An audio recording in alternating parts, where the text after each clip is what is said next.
Ok, pessoal, vamos iniciar nossas atividades EAD em isostática, né? Falando sobre esforços internos. Nós já vimos que para calcular as reações de apoio, né? Nós já vimos que para calcular as reações de apoio, basta considerar o nosso elemento estrutural, a nossa viga, como se fosse um corpo rígido, como se fosse um corpo rígido. Lembrando que isso aqui é uma hipótese, né? Que se mostrou válida porque tem um erro aceitável.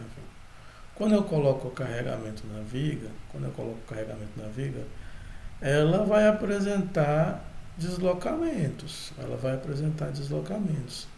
Aí você vai me perguntar, professor, mas o corpo rígido ele não apresenta deslocamentos relativos. É verdade, né? É verdade. Mas acontece que se esses deslocamentos que apresentarem forem suficientemente pequenos, ou se eles forem muito pequenos, eu posso considerar a hipótese de que ele vai se comportar como um corpo rígido para o cálculo das reações de apoio. Então eu calculo as reações de apoio considerando que essa viga aqui vai se comportar como um corpo rígido, mesmo sabendo que ela vai apresentar deslocamentos quando submetida a um carregamento. Agora, se esses deslocamentos forem muito pequenos ou suficientemente pequenos, a hipótese de considerá-la como um corpo rígido para o efeito de cálculo das reações de apoio é uma hipótese válida. E aí você vai me perguntar, e o que é suficientemente pequeno? Né? Qual que é o delta que é suficientemente pequeno? Isso varia de elemento estrutural para elemento estrutural, mas nos casos da viga, né? No caso da viga, o L, o suficientemente pequeno, dependendo do critério que a gente esteja usando, ele vai de L sobre 500, né? Com mais rígido, até L sobre 300. Isso é o suficientemente pequeno. Então, no caso dessa viga aqui, né, que tem, vamos supor, 700 centímetros, se eu usar o critério de L sobre 300, o delta máximo aqui, ou o delta suficientemente pequeno, seria 2,33 centímetros, ok? Na grande maioria dos casos, essa hipótese é válida, ok? Então, a gente calcula as reações de apoio considerando como um corpo rígido, tudo bem? Então, nesse caso aqui a gente já viu, vamos apenas repetir, né, o processo. Se eu estiver calculando as reações de apoio, eu sei que o somatório das forças na direção y é igual a zero, e eu sei que para cima é positivo e para baixo é negativo. Sabendo disso, eu posso escrever que R1 mais R2 vai ser igual a essa carga de 40 newtons aqui, concentrada, mais 20 vezes 7, que está descendo. Então, R1 mais R2, fazendo essa continha, vai ser 40 mais 140, R1 mais R2 é igual a 180 kN. Bom, então a equação dos incógnitas não resolve, eu preciso da segunda equação. Então vamos fazer o somatório dos momentos no ponto A. Olha o ponto A aqui indicado, né? Somatório dos momentos no ponto A, lembrando da nossa convenção, fazendo somatório dos momentos no ponto A, eu tenho que 7 vezes R2, é positivo, né? Menos 40 vezes 4, que é a carga concentrada, está negativo, menos o que? A carga distribuída, 20 vezes 7 vezes 3,5, que é a metade de 7, né? Tudo isso aqui é igual a zero. Fazendo essas continhas, porque que ficou uma equação com uma incógnita, né? Uma equação com uma incógnita. Então, R2 vai dar igual a 650 sobre 7 quilonewtons, né? Vou botar aqui 650 sobre 7 quilonewtons. Eu coloquei em fração apenas para evitar problemas de truncamento, né? Mas se você estiver fazendo aí na sua calculadora, você vai achar 92, né, 857, que é o equivalente a 650 sobre 7. Bom, aí, como que eu achei R2 é igual a 650 sobre 7, e aqui eu já tinha a expressão de que R1 mais R2 é igual a 180 kN, né? Então, o R1, fazendo as continhas, né? Substituindo o R2 lá, o R1 vai ser 610 sobre 7 kN, né? Se você estiver fazendo aí, não souber trabalhar com fração, aprenda, né? É interessante, mas o R1 também vai ser igual a 87,143 kN, né? E aí eu achei as reações de apoio considerando o modelo de equilíbrio de corpo rígido. Acontece que a viga, quando está submetida a um carregamento, ela vai apresentar deslocamentos, né? Se esses deslocamentos forem suficientemente pequenos, eu posso usar o modelo de equilíbrio de corpo rígido para determinar as reações de apoio.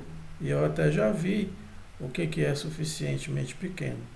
Mas vão surgir deslocamentos internos. E esses deslocamentos internos vão provocar esforços internos, né? Então, o que são esforços internos, né? Vamos ver aqui.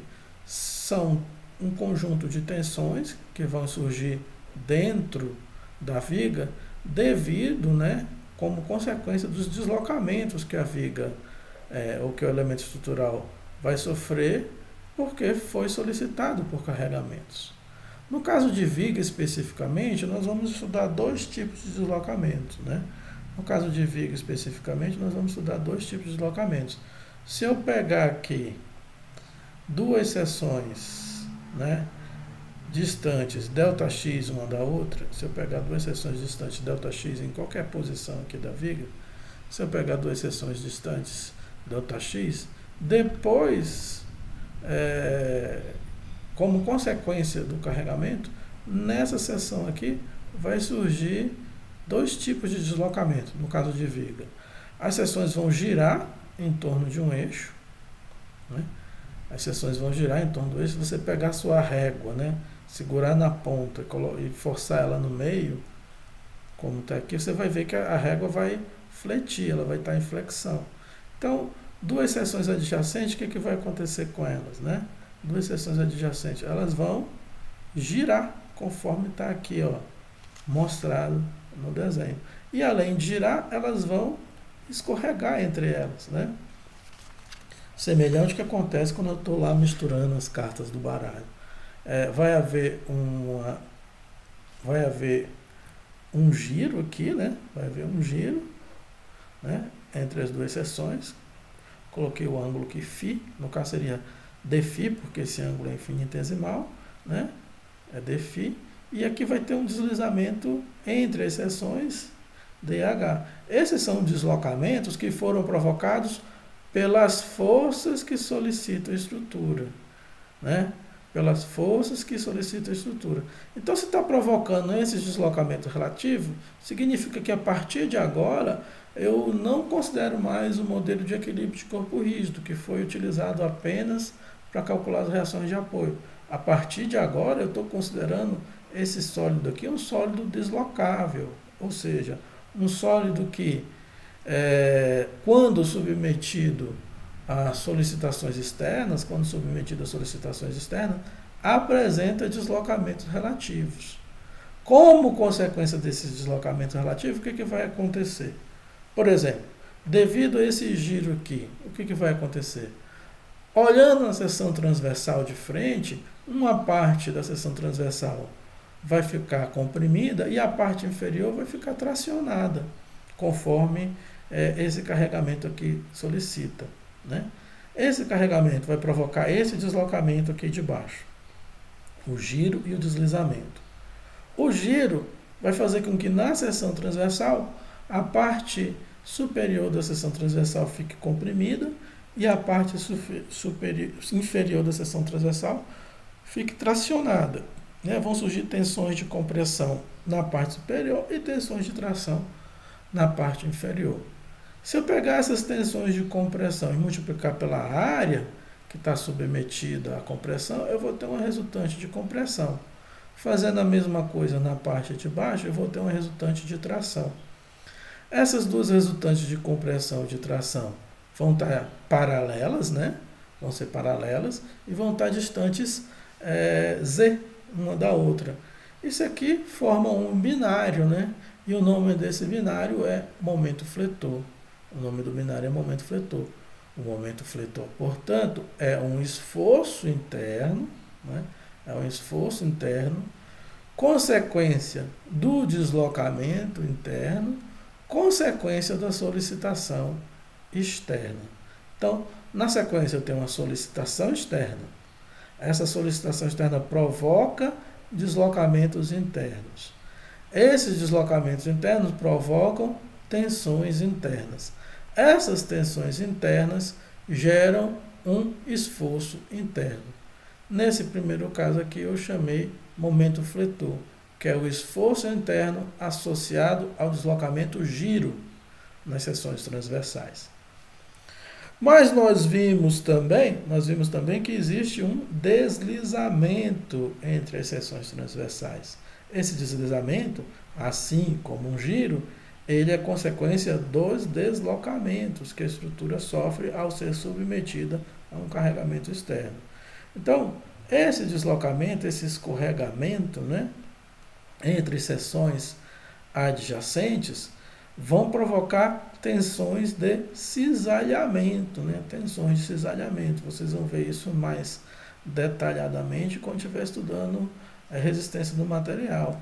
Mas esse deslizamento provoca tensões de cisalhamento. Multiplicando essa tensão de cisalhamento pela área, vai surgir uma força de corte, uma força cortante ou o que nós chamamos de esforço cortante. Resumindo, então, eu tenho carregamentos externos. Esses carregamentos externos provocam deslocamentos, né? Esses deslocamentos internos vão provocar tensões internas. Essas tensões internas vão gerar esforços internos. Então, o esforço interno é uma força, né, causada por tensões internas, que foram causadas por deslocamentos internos, que foram causados por solicitações externas. Resta agora a gente calcular a magnitude e a direção desses esforços internos.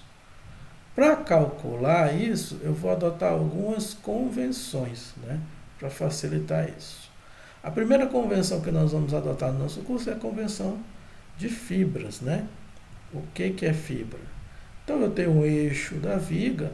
Fibra vai ser uma entidade abstrata, né? O que vão ser as fibras? Vai ser a última camada da parte inferior do eixo. Então, você vai imaginar como se eu estivesse colando um durex, né, na parte inferior da viga, né? Um filme plástico, alguma coisa que fique colada. Abstratamente, vai ser a última camada, né, que no caso das vigas nós vamos convencionar que elas ficam na parte inferior do eixo. Fazendo isso, nós vamos adotar as seguintes convenções. Pegando uma seção qualquer, no caso do momento fletor, pegando uma seção qualquer, esse momento fletor será positivo nessa seção se as forças estiverem tracionando essas fibras. Se as forças estiverem tracionando essas fibras. Tanto olhando para um lado quanto olhando para o outro lado da seção, o momento fletor será positivo se as forças que estiverem de um lado ou de outro lado da seção, se elas estiverem tracionando as fibras, o momento fletor será positivo. Como assim tracionando, professor? Vamos olhar aqui, ó. Aqui está o eixo, né? Aqui está a seção e aqui está uma força. Se essa força aqui está para cima, esse eixo vai subir. Essas fibras que estavam aqui embaixo são tracionadas, não é verdade? Então, essa força aqui, nessa seção que eu estou indicando, vai provocar um momento fletor positivo. Se eu tiver uma força aqui do outro lado da seção, lembrando que as fibras estão aqui embaixo, essa força vai provocar esse tipo de deslocamento na seção. Mais uma vez, as fibras estão sendo tracionadas. Se eu tiver algo desse outro tipo, a seção está aqui, as fibras estão aqui embaixo, só que a força está descendo. Nesse caso aqui, o deslocamento, eu tenho que olhar para a seção e para a força. Nesse caso aqui, o deslocamento é esse, as fibras estão embaixo. O que aconteceu com as fibras? Elas estão se aproximando uma das outras, então as fibras estão sendo comprimidas. Nesse caso, o momento fletor na seção provocado pela força seria negativo. A convenção do cortante, ela já é menos intuitiva do que a convenção do fletor, né?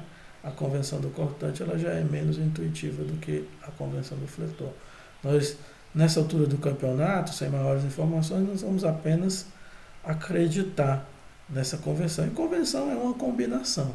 Então, a convenção do cortante é o seguinte: vejam que ela é uma convenção traiçoeira, porque o positivo, ele, o valor, a convenção de cortante positivo, ela inverte a direção da força, né, conforme eu olho para um lado ou para o outro da seção.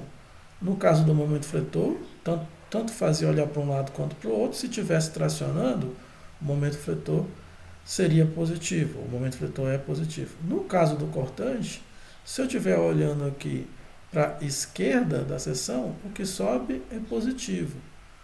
Se eu olhar para a direita da seção, o que desce que é positivo. Isso aqui pode confundir muito, às vezes, o aluno quando está resolvendo exercício. Por isso que eu recomendo que a gente adote uma técnica de, quando for calcular o cortante, pegar a seção e olhar só para a esquerda. Esquece o outro lado e a gente vai pegar as seções e olhar só para a esquerda, porque aí é mais fácil para o nosso cérebro estar acostumado com o que sobe é positivo, que o que desce é negativo. Então, resumindo as convenções, eu tenho o eixo, tenho as fibras. Tracionando as fibras, o momento fletor é positivo. No caso do cortante, não existe nem tracionar, nem comprimir as fibras. É mesmo uma convenção. O que está para a esquerda, se a força sobe, o cortante é positivo. Olhando para a direita, se a força desce, que o cortante é positivo. Por esse motivo, eu recomendo que a gente adote a técnica de olhar só para a esquerda, uma vez que o que sobe é positivo, o que desce é negativo.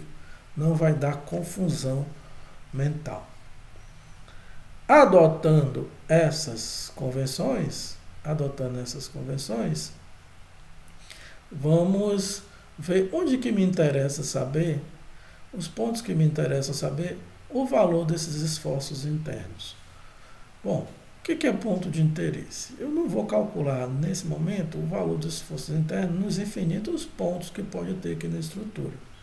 Eu vou calcular em alguns pontos, nos pontos de interesse, de tal forma que, ao saber o valor do esforço interno nesses pontos de interesse, eu tenho uma noção do que vai acontecer nos outros demais pontos, né? Esses pontos de interesse, eles vão me traduzir o comportamento dos esforços internos sem que eu precise observar outros pontos. Vamos lá. O que vai ser ponto de interesse? Extremidade, né? Ponto de aplicação de carga, considerando uma reação de apoio, ponto de aplicação de carga concentrada, né?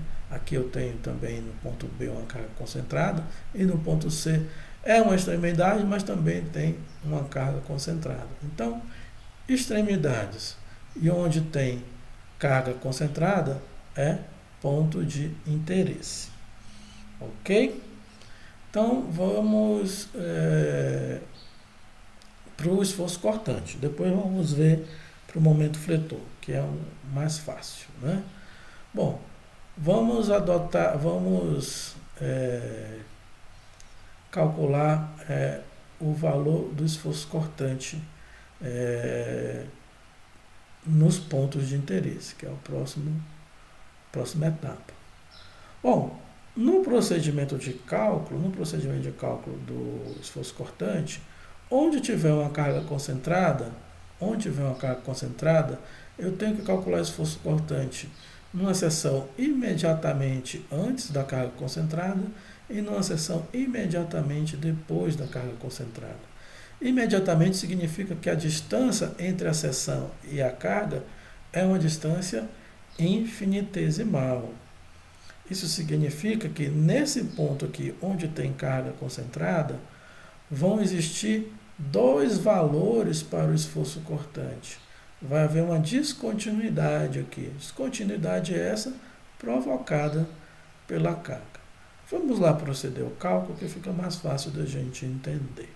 Tudo bem? Bom, o primeiro ponto de interesse aqui é o ponto A, porque tem uma carga de 610 sobre 7 aqui no ponto A. Ok? Como tem uma carga concentrada, o que eu vou fazer aqui? O cortante, geralmente pela letra Q, o cortante em A, como tem carga concentrada, vai ter dois valores. Eu vou fazer o cortante em A. Antes do que? Antes da carga concentrada que está em A. O cortante que está em A, eu vou olhar sempre para a esquerda, né? Então, olhando para a esquerda, aqui está a seção antes, essa está a seção antes. Olhando para a esquerda, não tem carregamento nenhum. Olhando para a esquerda, não tem carregamento nenhum. Então, o cortante em A, antes da carga concentrada, vai ser 0. Tudo bem? Bom, aí agora, já que eu calculei antes, eu vou calcular o cortante depois, na seção que está depois da carga concentrada, imediatamente depois da carga concentrada. Aí eu pergunto, o que entrou entre uma seção e outra? Se a distância delas era infinitesimal antes e depois da carga concentrada, então entre elas entrou uma carga de 610 sobre 7. Olhando para a esquerda, essa carga é positiva. Então, o cortante em A depois vai ser o quê? Eu vou fazer a técnica de pegar acumular. Vai ser o quê? Vai ser o 0, que estava antes, 0, mais quem? Mais o que entrou entre uma reação e outra, que é o 610 sobre 7. Então, isso aqui vai dar 0 mais 610 sobre 7, vai dar 610 sobre 7. Tudo bem? Tranquilo aqui?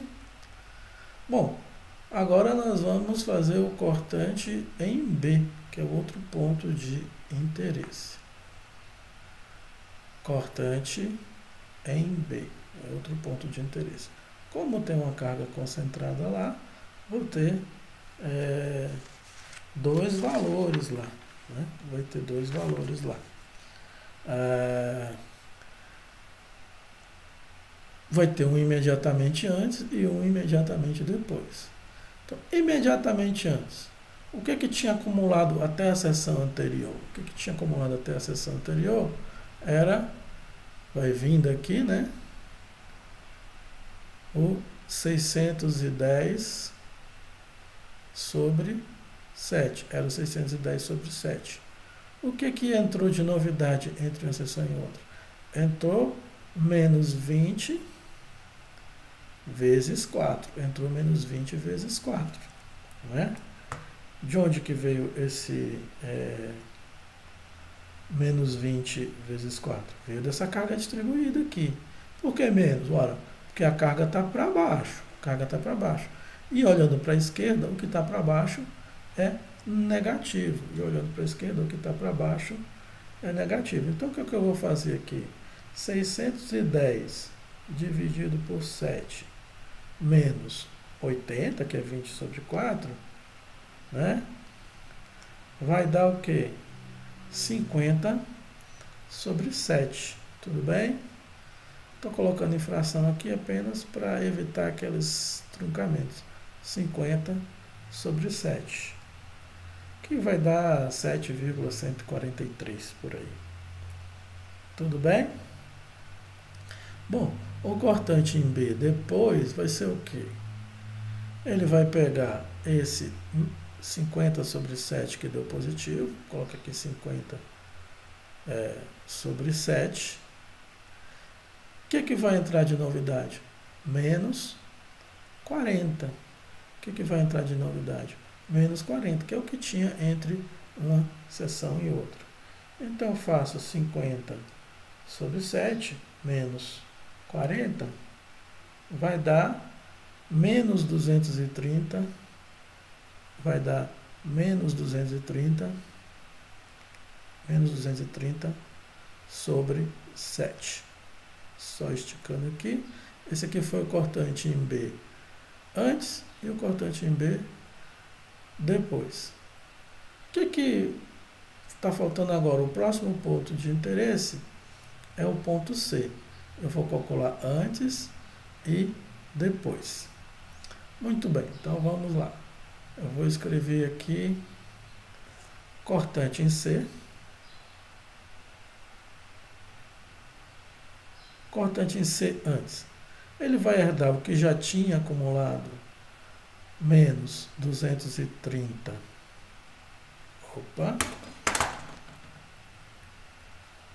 Menos 230 sobre 7.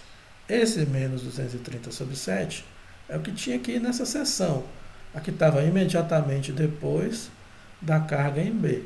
Menos 230 sobre 7. O que vai entrar entre uma seção e outra? Menos 20 sobre 3. Então, vou colocar menos 20 sobre 3, não, menos 20 vezes 3. Menos 20 vezes 3, que é a carga distribuída, né? Então, eu vou colocar aqui do menos 230 sobre 7 menos 60. Isso aí vai dar menos 650 sobre 7. Menos 650 sobre 7. E aí, isso aqui vai para a próxima seção. Eu coloco menos 650 sobre 7. E agora, o que vai entrar de novidade entre uma seção e outra? Vai entrar exatamente 650 sobre 7 positivo, porque está subindo. Eu estou na seção depois, olhando para a esquerda. O 650 sobre 7 é positivo, porque está subindo. Então, menos 650 sobre 7 mais 650 sobre 7 vai ser igual a 0. Usando essa técnica de pegar seção por seção e olhando sempre para a esquerda, porque o que sobe é positivo e o que desce é negativo, pegando seção por seção e olhando sempre para a esquerda, o que vai acontecer?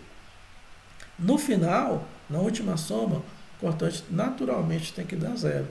Se não der zero é porque você errou aqui em algum momento, né? Se não der zero é porque você aqui errou em algum momento. Agora o que nós vamos fazer é o diagrama de esforço cortante, que nós vamos fazer o diagrama de esforço cortante. Como que a gente vai fazer isso? Eu já tenho os valores, né? Então eu vou fazer o seguinte, eu vou colocar o eixo da viga aqui novamente, colocar o eixo da viga, vou colocar os apoios só para eu ter uma referência, né? Vou colocar os apoios só para eu ter uma referência, e vou marcar aqui o ponto de interesse, né? O ponto de interesse, eu vou marcar aqui o ponto de interesse aqui. E agora eu vou traçar esse diagrama. Bom, em A, cortante em A, aqui nesse apoio, ele tem dois valores, 0 e sobe para 610/7. Eu vou adotar a seguinte convenção, outra convenção agora, a gente está cheio de convenções aqui, né? Lembrando que as fibras estão aqui embaixo do eixo, né? As fibras estão embaixo do eixo, indicado aqui, acabei de indicar, as fibras estão embaixo do eixo. Quando eu for fazer o desenho do diagrama, eu vou adotar a seguinte convenção, o que tiver para o lado das fibras, eu vou considerar positivo, eu vou marcar o positivo para o lado das fibras, o negativo para o lado oposto das fibras. Fazendo isso, o que acontece? Aqui eu tenho o 0, né? E aqui eu tenho o mais 600 mais o 610/7, né? Vou desenhar isso aqui melhor. Então, mais 610/7. Então, aqui é 0 e na outra extremidade 610/7. O cortante em B, ele começa com 50/7, e vai para menos 230/7. Então, vamos colocar aqui, ó. Ele começa com 50 mais, e o mais eu estou marcando para o lado das fibras, mais 50/7, e aí ele fica menos 230/7, e eu estou marcando para o lado oposto às fibras, porque deu negativo. E agora o que vai acontecer? O cortante C, ele começa com menos 650/7, menos 650/7, e termina aqui com 0. No diagrama de esforço cortante, eu vou unir os pontos consecutivos por retas. Então, 0 até 610/7 já tem uma reta, o próximo é menos 230/7, e aí ele vai para mais 50/7, né? Depois ele vai para menos 650/7, e depois ele cai para 0, né? É interessante perceber aqui, vamos colocar as convenções de sinal, aqui é positivo, né? Para o lado oposto das fibras é negativo, lado oposto das fibras negativo, para o lado das fibras vai ser positivo. Esse aqui é o que nós chamamos de diagrama de esforço cortante, ok? Diagrama de esforço cortante. Tudo bem? Opa, cometi um erro aqui, né, gente? Tô olhando aqui esse diagrama que estava esquisito. Vamos voltar aqui de novo. Perdão aqui. Então, o que a gente está fazendo? Tracei os pontos, né? Tracei os pontos. Seção cortante em A. 0 e 610 sobre 7. Depois ele vai para 50 sobre 7. Então, ele de 610 sobre 7, ele vai para 50 sobre 7. Depois, ele vai para menos 230 sobre 7. Então, ele vem para cá, não tem aquela linha cortando aqui. Menos 230 sobre 7. De menos 230 sobre 7, ele vai para menos 650 sobre 7. Então, ele vai para menos 650 sobre 7. Agora está certinho, né? O que está para o lado das fibras é positivo e o que está para o lado oposto das fibras é negativo. Tudo bem? Lembrando que tem outras bibliografias que adotam o sentido contrário, né? No nosso curso, nós vamos adotar positivo para o lado das fibras, negativo para o lado oposto às fibras. Isso é a convenção do nosso curso, né? Vai existir livros que usam uma outra convenção, mas nós vamos adotar essa. Então, repetindo aqui, já que a gente já tinha feito o desenho doido primeiro, vamos lá. Cortante em A, 0, 610 sobre 7. 0, 610 sobre 7. Aí ele vai para onde? Ele vai para cortante em B, 50 sobre 7. Então, daqui ele vem para 50 sobre 7. Depois, menos 230 sobre 7. Depois, menos 650 sobre 7. Depois, 0. Acabou o diagrama de momento fletor.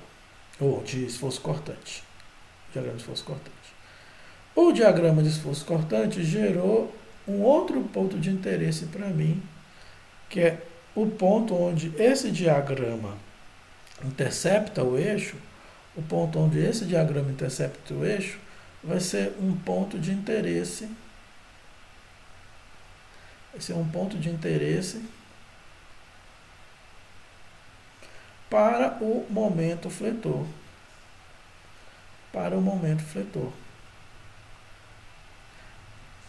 Coincidentemente também é para o cortante, porque aqui tinha uma carga concentrada, mas o ponto onde o diagrama de esforço cortante intercepta o eixo, né? O esforço cortante aqui intercepta o eixo da viga, é um ponto de interesse para o momento fletor. Tudo bem?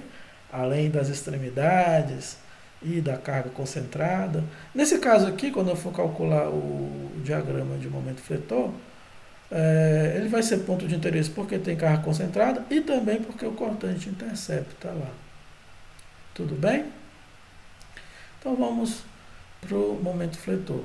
No caso do momento fletor, não vai ter seção antes e depois, porque não tem carga-momento concentrada aqui em nenhum ponto. Como não tem carga-momento concentrada em nenhum ponto, então o momento fletor vai ser só naquela seção, né?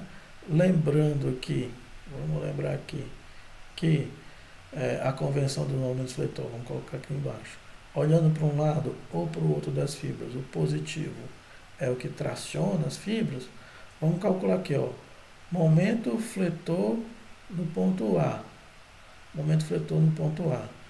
Olhando aqui uma seção em A, bom, eu posso olhar tanto para a esquerda quanto para a direita, aqui no caso do momento fletor. Diferentemente do cortante, no caso do cálculo do momento fletor, eu vou escolher qual lado mais conveniente, porque seja qual for o lado, o que traciona as fibras é o positivo, então eu vou olhar aqui para a esquerda. Para a esquerda não tem nada, então o momento fletor em A vai ser 0.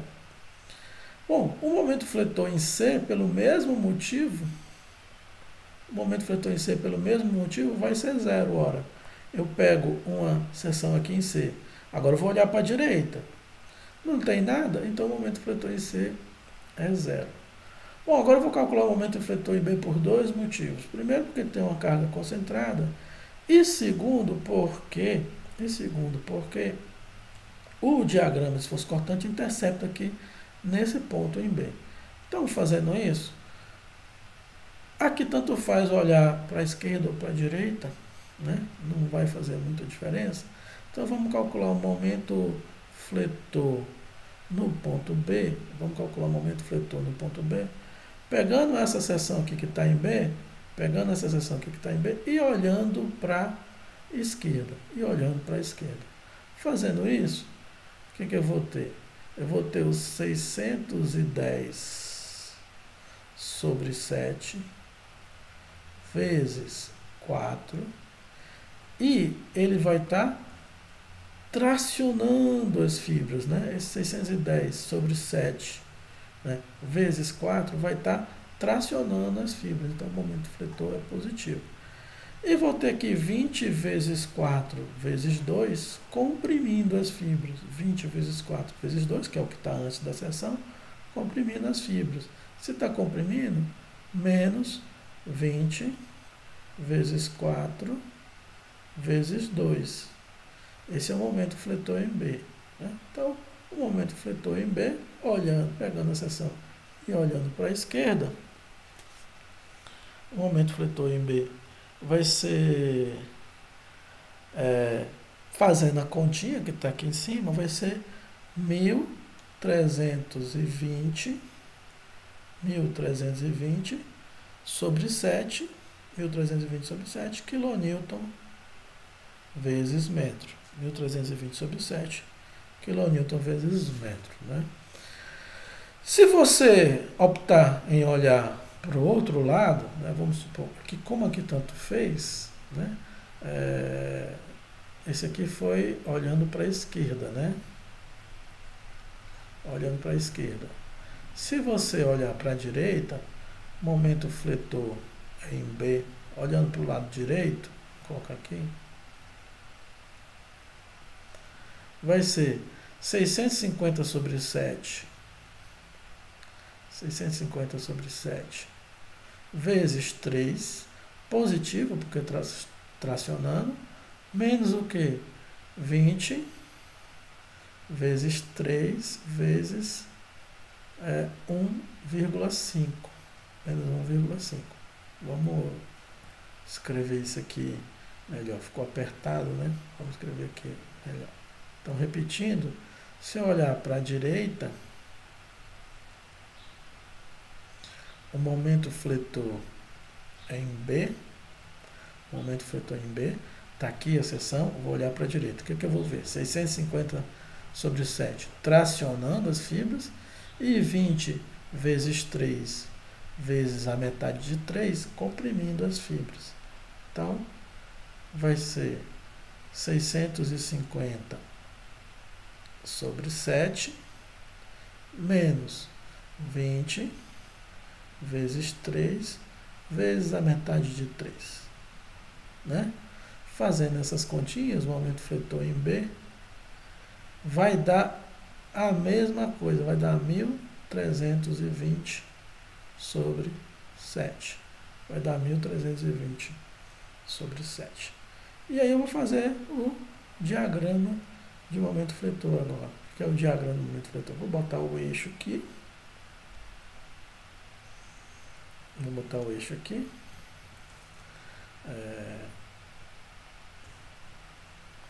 Colocando o eixo. Vou colocar os apoios. Né? Colocar os apoios. Como tem, lembrando que as fibras estão aqui na parte de baixo, e na minha convenção eu vou mostrar sempre, vou marcar sempre positivo para o lado das fibras, Então, o momento fletor em A é 0, o momento fletor em C é 0, e faltou aqui o momento fletor no ponto B. O momento fletor no ponto B dá 1.320 sobre 7, positivo. Positivo eu vou marcar para baixo, né? Então aqui ficou mais 1.320 sobre 7. Para esboçar o momento fletor é o seguinte: entre duas seções, se tiver carga distribuída, eu vou usar uma parábola.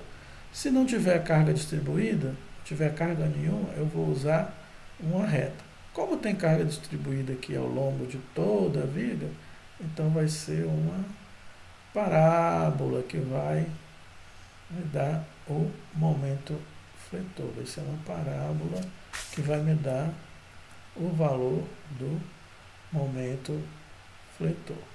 É importante notar que aqui no ponto B, vai ser o valor do momento fletor máximo entre esses dois pontos. Por quê? Depois a gente vai explicar direitinho para vocês, quando a gente avançar a matéria, mas por enquanto vocês vão ter que ter fé, que é o seguinte: no ponto onde o cortante intercepta o eixo da viga, no ponto onde o cortante intercepta o eixo da viga, vai ser um ponto de inflexão, da curva do momento fletor. Como essa curva aqui é uma parábola e nas duas extremidades é zero e aqui é um ponto de inflexão, então esse aqui vai ser o maior momento fletor, né? O maior momento fletor que vai ter nessa viga aqui, maior momento fletor positivo, Como ela só tem momento positivo, então eu fiz aqui o diagrama de momento fletor, ou o esboço do diagrama de momento fletor. Eu sei onde é zero, eu sei onde é o máximo. Isso aqui é o que vai me interessar mais quando eu estiver fazendo o dimensionamento. Então eu já tenho o diagrama de esforço cortante, eu já tenho o diagrama de momento fletor, ou melhor dizendo, o esboço do diagrama de momento fletor, eu já tenho os esforços internos para essa viga, né? Lembrando que esses esforços internos são consequências dos deslocamentos internos, que são consequências das solicitações externas. Vamos fazer um segundo exemplo aqui, que agora eu tenho uma viga com um balanço, né? Vai ter um trecho aí em balanço. Vamos ver como é que funciona esse segundo exemplo que a gente está fazendo aqui. Tudo bem? Ok? Bom, vamos calcular as reações de apoio. Vamos chamar aqui de R1 e de R2. Chamando de R1 e de R2. Eu sei que R1 mais R2 vai ser igual a quê? 50 mais 40 vezes 8. Ó. 50, que é essa carga concentrada, mais 40, que está distribuída, vezes 8, porque é 1 metro, mais 4 metros, mais 3 metros, dá 8 metros. Então, o que está descendo? 50 mais 40 vezes 8. Ou seja, R1 mais R2 vai ser 370. R1 mais R2 vai ser 370. Agora eu vou fazer o somatório dos momentos no ponto A. Somatório dos momentos no ponto A. Lembrando da nossa convenção de um momento, né? Então, coloca aqui embaixo, somatório dos momentos em A. Somatório dos momentos em A. O que eu vou ter? Essa carga toda distribuída vai estar comprimindo, né? Vai estar girando, comprimindo é fletor, vai estar girando no sentido negativo, então menos 40 vezes 8, né? Vezes metade de 8, que é 4, mais R2 vezes 5, que é a distância do R2 até A, menos 50 vezes 1. Tudo isso aqui tem que ser zero, né? Porque utilizando o modelo de equilíbrio de corpo rígido, né, o somatório dos momentos tem que dar zero. Resolvendo essas continhas, e aí você para o vídeo e resolve essa continha, a gente acha que R2 é igual a 266. Como R1 mais R2 tem que dar 370, R1 é igual a 104 kN. Já achei as reações de apoio. Né? Já sei as reações de apoio. Vamos agora calcular o esforço cortante. Né? Vamos fazer o diagrama de esforço cortante. Lembrando que no diagrama de esforço cortante, onde tem carga concentrada, eu tenho que fazer uma seção antes, eu tenho que fazer uma seção imediatamente depois, né, da carga concentrada. E aqui na extremidade não tem carga, mas eu tenho que calcular o cortante aqui porque é um ponto de interesse. Tudo bem? Vamos só aqui puxar aqui as seções aqui para baixo para facilitar o nosso procedimento de cálculo aqui. Tudo bem? Vou puxar aqui as seções aqui para baixo para facilitar um procedimento de cálculo. Lembra que nós vamos adotar o procedimento de olhar somente para a esquerda. Somente para a esquerda. Bom, então vamos lá. Nessa seção aqui, olhando somente para a esquerda, qual vai ser o cortante? Não tem nada, então vai ser zero. O cortante vai ser zero. Então eu anoto aqui, zero. Na próxima seção, o que entrou de novidade? Entrou o R1. O R1 é 104, então vai ser 104. Na próxima seção, o que entrou de novidade? Entrou uma carga distribuída de 40 vezes 1. Então, 104 menos 40. Aqui vai ser 64. Na próxima seção, o que entrou de novidade? Entrou uma carga de 50 para baixo, então menos 50. 64 menos 50 vai dar 14. Na próxima seção, o que entrou de novidade? Entrou 40 vezes 4 para baixo. Então, 40 vezes 4 para baixo, menos 160. Tinha 14. Menos 160 vai para menos 146. Pode fazer aí na sua calculadora. Na próxima seção, o que entrou de novidade? Entrou o R2. O R2 é 266. Se tinha 146 e o R2 está para cima, 266 para cima, então menos 146 mais 266 vai dar 120. Né? Se tiver com a calculadora aí, é só acumulando. Aí, quando você bate no igual, dá o 120. O que vai entrar de novidade entre o 120 e a próxima seção? Vai entrar 40 vezes 3 negativo. Tinha 120 menos 40 vezes 3, na última seção deu zero. Olha aqui que interessante. Né? Eu adotei a técnica de olhar, né? Eu fui varrendo seção a seção, né? Uma por uma, olhando sempre para a esquerda, né? Né? Sem mexer, sem zerar a calculadora, eu vou apenas cumulativamente achando os valores do esforço cortante em cada um desses pontos. Tudo bem? Então a gente pode fazer o diagrama de esforço cortante agora. Legal? Né? Bom, então vamos lá fazendo o diagrama de esforço cortante. Vamos acrescentar mais uma página aqui. Só para a gente lembrar, eu vou pegar aqui, eu vou copiar os valores para ficar mais fácil, né? Copiando os valores aqui.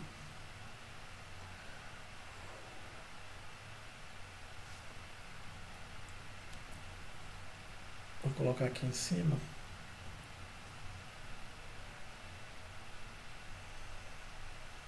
Tem que apagar isso aqui.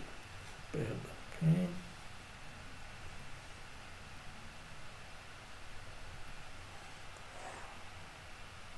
Vamos colocar aqui em cima.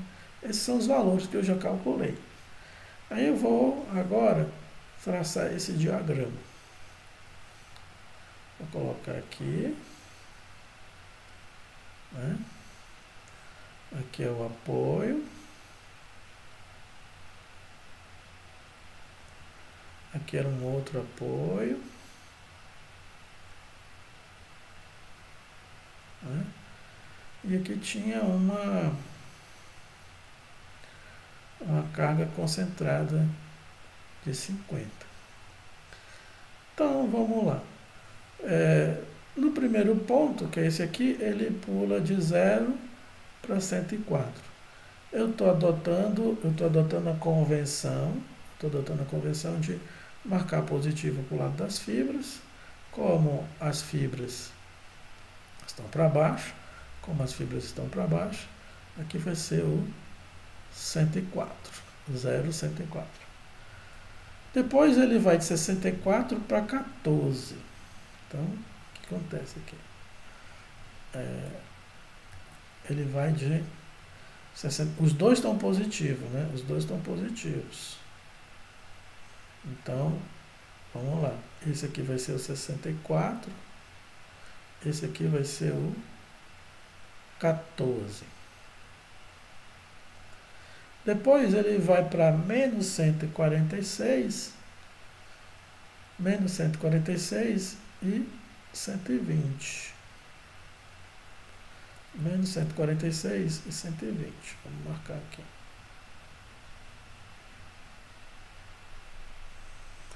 Então aqui vai ser o menos 146 e aqui vai ser o 120.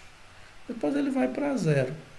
Então, só unir 0, 104, de 104 ele vai para 64, 64 ele vai para 14, de 14 ele vai para menos 146, de menos 146 ele vai para mais 120, de mais 120 ele vai para 0. E aqui, ó, eu fiz o diagrama.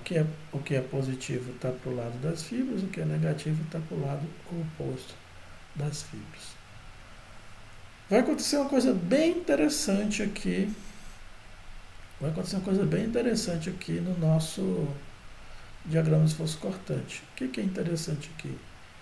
Bom, aqui onde estava a carga concentrada, nessa seção onde estava a carga concentrada, não foi onde o diagrama de esforço cortante interceptou. Não foi onde o diagrama de esforço cortante interceptou o eixo. O diagrama de esforço cortante aqui, nesse caso, interceptou o eixo aqui na distância Z. Vamos marcar aqui, na distância Z do ponto onde estava a carga concentrada. Eu preciso achar que distância Z é essa. Por quê? Porque esse ponto aqui onde o cortante intercepta o eixo da viga é um ponto de interesse para o diagrama de momento fletor. Então eu preciso achar isso aí. Bom, eu sei o seguinte, olhando esses dois triângulos aqui, vamos desenhar aqui embaixo para a gente entender. Eu vou pegar essa distância aqui, que no caso é 4 metros, né? Então, olha só, eu vou ter essa distância aqui para cá, e essa outra aqui para cima. Opa, ficou aqui no desenho, vamos melhorar isso aqui. Eu tenho, olhando aqui para baixo, uma altura de 14, né? E do outro lado eu vou ter uma altura de 146. Então, olha aqui, 14 e aqui 146. Estou tirando daqui de cima as informações. O que mais eu vou prestar atenção aqui? Aqui está o que eu chamei de Z. Aqui está o que eu chamei de Z. Aqui vai ser a distância Z. E o que sobra para cá vai ser o quê? Vai ser 4 menos Z. Essa distância aqui vai ser 4 menos Z. Aí, por semelhança de triângulo, por semelhança de triângulo, eu posso escrever que 14 está para Z, assim como 146 está para 4 menos Z. Isso aqui vai dar uma equação, né, com uma incógnita. A gente resolve isso. O Z vai ser igual a 0,35. Faça aí na sua calculadora, né? Que conta que você tem que fazer? Que conta você tem que fazer? É só multiplicar cruzado aqui, né? Multiplica cruzado aqui. Eu vou chegar aqui 56, que é 14 vezes 4, né? 56 menos 14Z é igual a 146Z. Então aqui fiquei com uma equação, uma incógnita, né? Onde a incógnita é o Z. Aí eu acho que o Z é 0,35 metros. Mas atenção, 0,35 metros a partir aqui desse ponto onde estava a carga concentrada. Se eu for considerar a distância para o apoio A, por exemplo, se eu for considerar a distância para o apoio A, lembra que tem mais 1 metro aqui até o apoio A. Então seria 1,35 para o apoio A e 0,35 lá para a carga concentrada. Bom, então na hora que eu for calcular o momento fletor, eu vou precisar calcular o momento fletor em A, aqui onde tem a carga concentrada, aqui, então eu vou calcular o momento fletor aqui na extremidade, aqui onde tem a carga concentrada, aqui onde o diagrama de esforço cortante intercepta o eixo, aqui tem carga concentrada e o cortante intercepta o eixo novamente, e aqui na última porque é extremidade, né?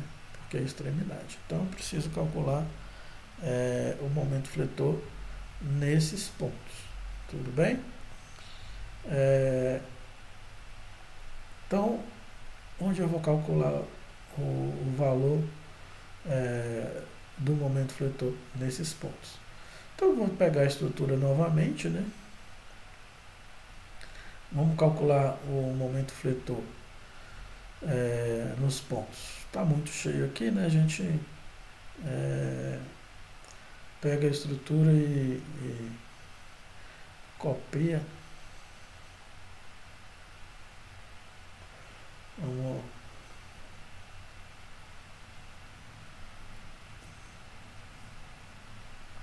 colocar na nova página para calcular o momento fletor. Só apagar aqui as seções, né? Que as seções do momento fletor são outras.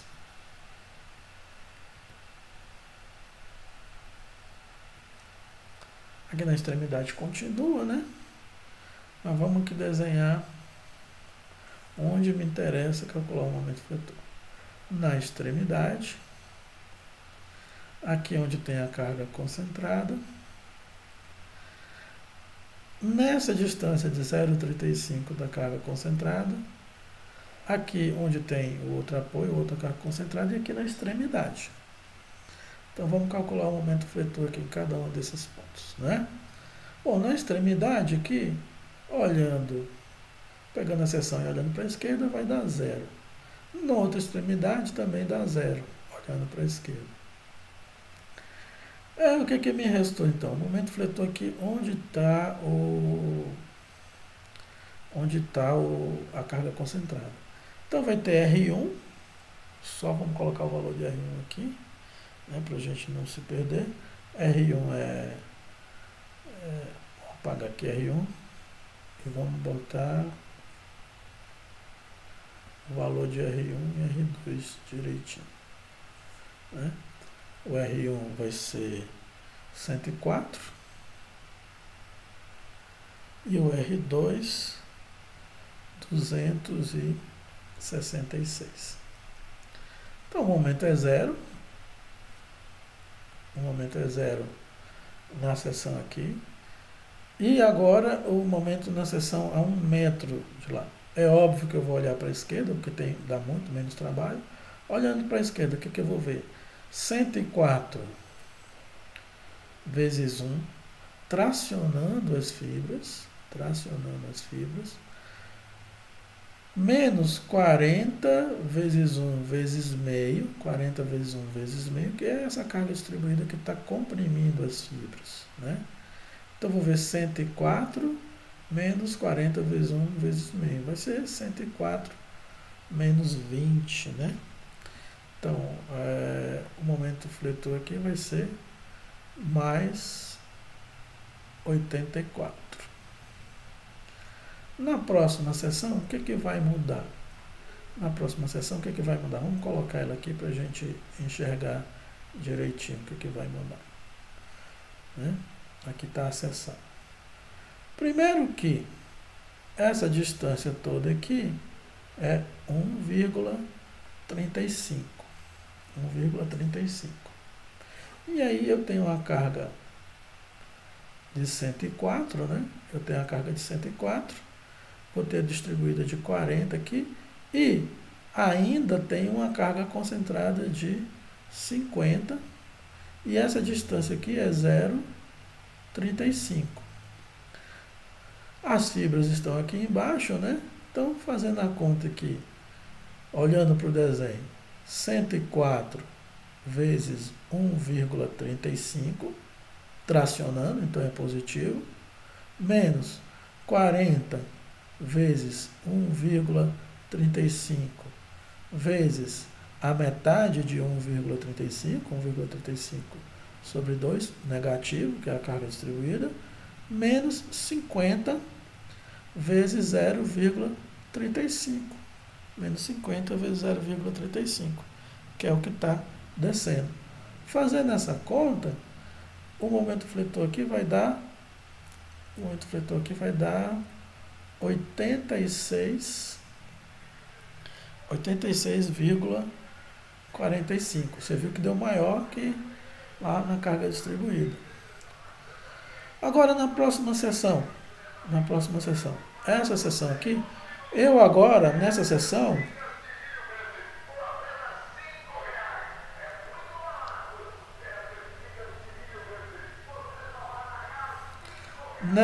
aqui, eu vou olhar para a direita. Por que eu vou olhar para a direita? Porque dá menos trabalho, né? Então, nessa seção, olhando para a direita, o que eu vou ver? Só vou ver a carga distribuída para baixo, provocando um momento negativo, né? Então, vai ser 40 vezes 3 vezes 1,5. 40 vezes 3 vezes 1,5 é negativo. Então, o momento fletor aqui nessa seção vai ser menos 180, que 40 vezes 3 vezes 1,5. Faça aí nessa calculadora, negativo porque está comprimindo. E aqui na extremidade é zero, né? É zero. Então, eu já calculei aqui, né, o momento fletor. Eu já calculei o momento fletor em todas as seções que me interessavam. Resta agora eu fazer o diagrama de momento fletor. Posso fazer o diagrama de momento fletor. Vamos ver se a gente consegue fazer aqui, né? Não, vai ficar melhor a gente... Vou só copiar esses valores aqui, né? Vamos copiar esses valores. Perdão. Vamos copiar esses valores e copiar para uma próxima página.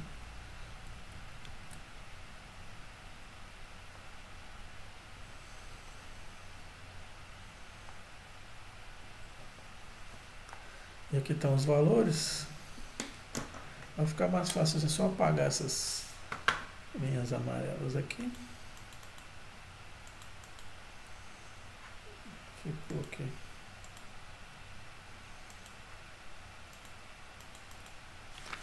Vamos apagar essas linhas amarelas.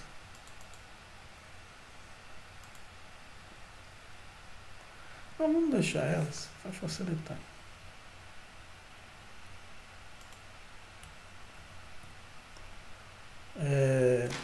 Vamos desenhar o eixo, né?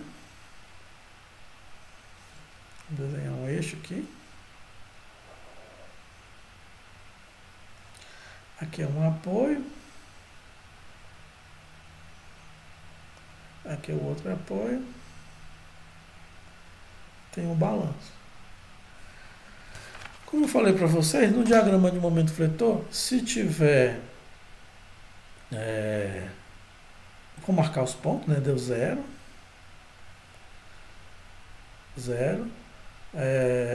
Mais 84 aqui. Mais 84.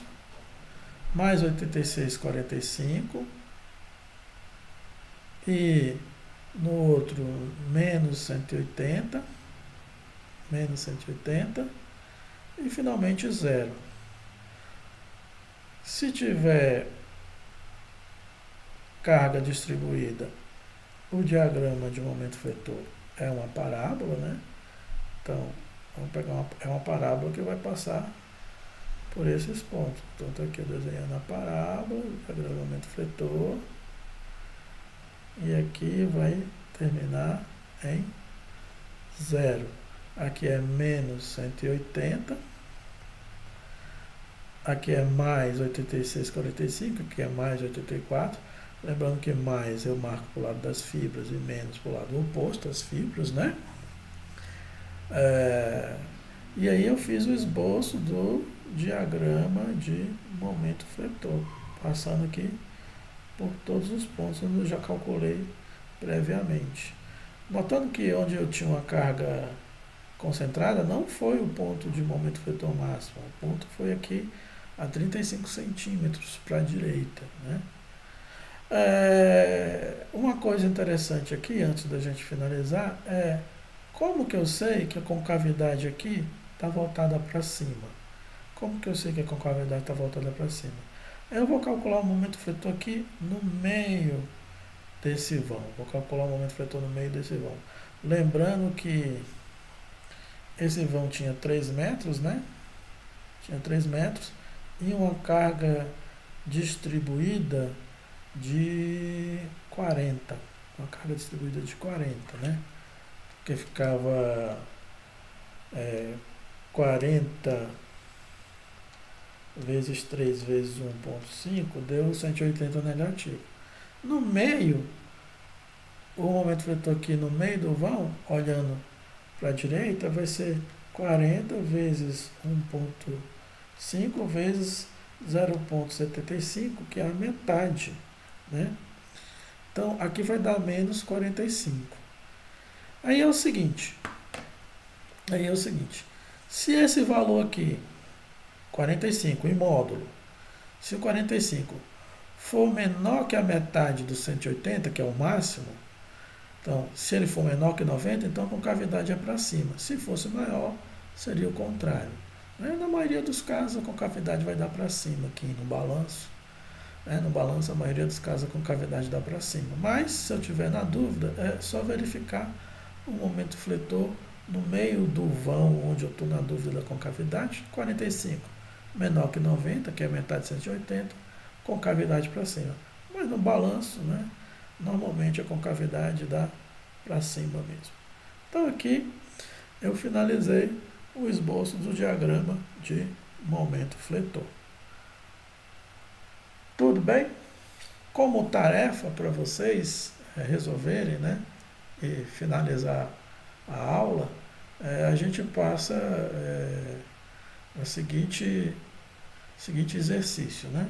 Vamos fazer o seguinte exercício aí, fica como tarefa para vocês, né? Vamos colocar aqui agora um apoio. Esse apoio tanto faz se é de primeiro gênero ou segundo gênero por enquanto, porque a gente não tem cargas axiais. Vamos colocar como tarefa aqui, mas se você tiver incomodado com isso, a gente coloca aqui apoio de primeiro gênero e segundo gênero. E aí vamos colocar um carregamento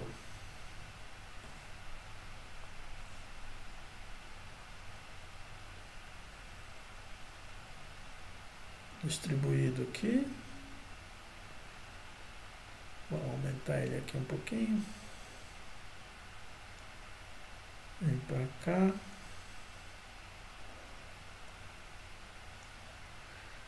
Vamos botar um carregamento aqui de 20 kN por metro. Não vou botar o kN por metro, você já sabe que é distribuído. E aqui eu vou botar 40 kN por metro. Tudo bem? E aí a gente vai colocar as distâncias aqui. Vou colocar as distâncias para vocês fazerem exercício. Vamos colocar aqui 4 metros e aqui 6 metros. Tudo bem? E aí vocês achem para mim as reações de apoio e os dois diagramas. Se fosse cortante de momento fletor, indicando o momento fletor, né, o ponto de momento fletor máximo positivo. O negativo a gente já sabe que vai ser no apoio. Tudo bem? Essa fica a tarefa e a gente conclui a aula de hoje. Só lembrando que só para fazer os desenhos dessa aula foi umas 2 horas, mais o tempo da aula, mais o tempo de exercício. Isso aqui daria umas 2 aulas nossas semanais tranquilo, né? 2 encontros semanais tranquilo, mas façam aí os exercícios. Um abraço e até a próxima.